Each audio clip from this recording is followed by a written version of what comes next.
Alrighty, so we're going to talk about SI and SE in socionics, or the different spatial elements. So, in order to divide these, obviously we have bodies and fields. That's the extroverted and introverted counterpart. So, extroverted is bodies and introverted is fields. That's how it works. So, if we're looking at spatial information, what are spatial bodies and what are spatial fields?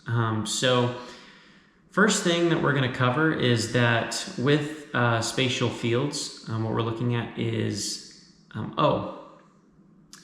it is external. I forgot to mention this, but external and internal is also helpful to get a sense of where this information is located. So for spatial information, it's external. So it's called the external dynamics of fields, external spatial dynamics of fields.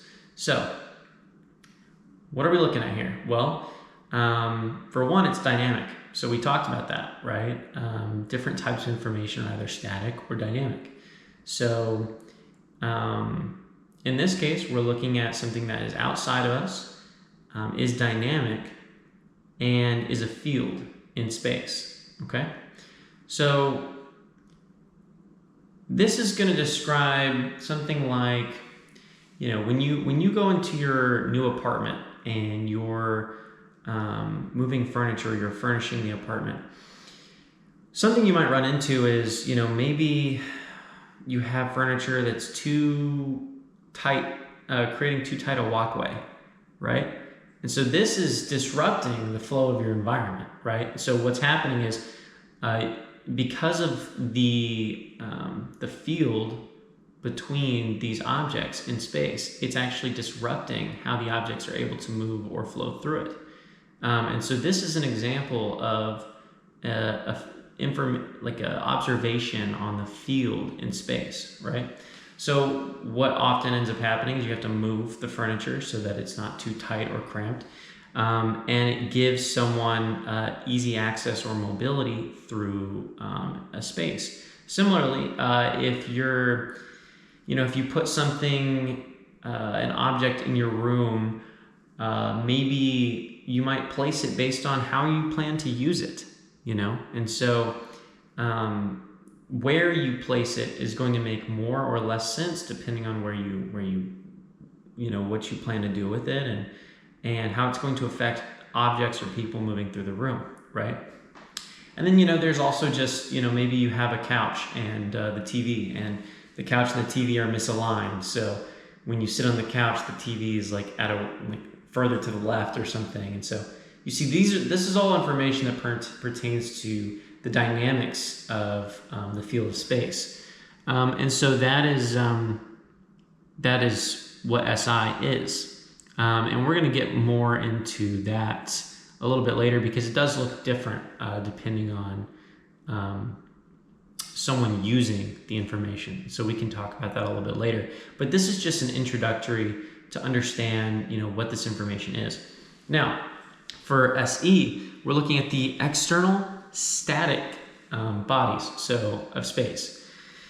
So what does that mean? Well, before we were looking at how objects are influencing one another. So we're not actually looking at the objects themselves, but we're looking at the fields between them, right, and how they're affecting one another. Whereas when you're looking at the static bodies in space, what you're looking at is a piece of information or an object in particular and its impact on space. And so for example, let's say that, you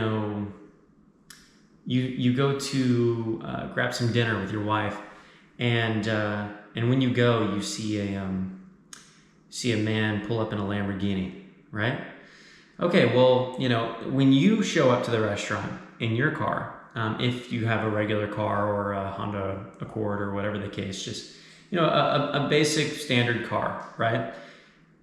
Not everyone's going to turn their heads and be like, oh my God, like, who is that? What is that? Right? They're just going to see you pull up in your car and, you're going to go inside and grab your dinner or whatever. Meanwhile, the guy that shows up in the Lamborghini is instantly going to have an impact on the environment. People are going to be like, who's that guy? Whoa, nice car, whatever the case, right? Clearly, just by that object being there, it's created an impact, right? And so this is a good example of a SE observation. We're looking at how objects are impacting the environment. And so now when we're looking at the difference between SE and SI, when you're using SE and its values, you're usually trying to have an impact on the environment. So not only are you perceiving that information and you're paying attention to how objects are impacting the environment, but also on the SI side, you're actually not trying to create an impact on the environment. You're trying to create a flow in the environment, right? And so that's sort of the difference. It's about one object's impact on an environment or one person's impact on an environment, and not only just seeing and noticing that, but also, you can call that power dynamics, right? But also how you can impact the environment, right? And so that is that's what SE looks like when you're using it in Socionics. In Socionics, they call SE force. For SI, they call it homeostasis is a good word, in my opinion, or equilibrium, right? Because ultimately you're looking for the balance between all of these different objects and their independent influences. A really simple way to think about this as well is, looking at physics, right? Objects in space are, if you look in deep space and you see the curvature of space itself, every object, just by having weight, has an impact on its environment. Now, when this happens interpersonally, it looks a lot different, but it's a similar principle. So, when you look at objects in space and like our planet, for example, it is curving and bending space so that there's a gravitational pull, and it has an impact on its environment around it. And so, you can sort of get swept up under its influence. This is what happens with SE. SE is about doing that. That is its focus. That is what the information is about, is objects and their influences, and being able to change or adjust one's impact on objects in the environment.